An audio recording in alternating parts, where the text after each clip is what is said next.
আসসালামু আলাইকুম। এই মুহূর্তে আমার এক বড় ভাইয়ের কাছে আইছি। সে হাদি ভাইকে নিয়ে কিছু কথা বলবে। আসেন আমরা সবাই মিলে একসাথে কি কথা বলে সেটা আমরা আর কি শুনি।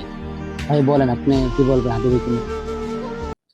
হাদি সাহারা রুষার বালুতে আবে জামজাম পানি, হাদি আজাদির হাসান হোসেন জান্নাতি ফুলদানি, হাদি ইতিহাস পাখি আবাবিল মুসার হাতের লাঠি, হাদি ওমরের অর্থ জাহান মোরানো শীতল পাটি, হাদি গোলাপের মাতাল গন্ধ খোলা পায়ে রাশেদান, হাদি উত্তাল সাগর জোয়ার আল্লাহু আকবার, আবু বকরের সিদ্দিক থেকে আলোর ঝর্ণা এনে হাদি জেগেছিল তরুণ আলীর সাহসের সুদা টেনে, হাদি আলোর পর্দা সরাই নতুন ভোরের রবি, হাদি জুলাইয়ের অগ্রনায়ক বিদ্রোহী বিপ্লবী, হাদি আলোর পর্দা সরাই নতুন ভোরের রবি, হাদি জুলাইয়ের অগ্রনায়ক বিদ্রোহী বিপ্লবী, বিদ্রোহী বিপ্লবী, বিদ্রোহী বিপ্লবী। আপনাকে অনেক সুন্দর কথা বলছেন, আপনাকে অসংখ্য ধন্যবাদ।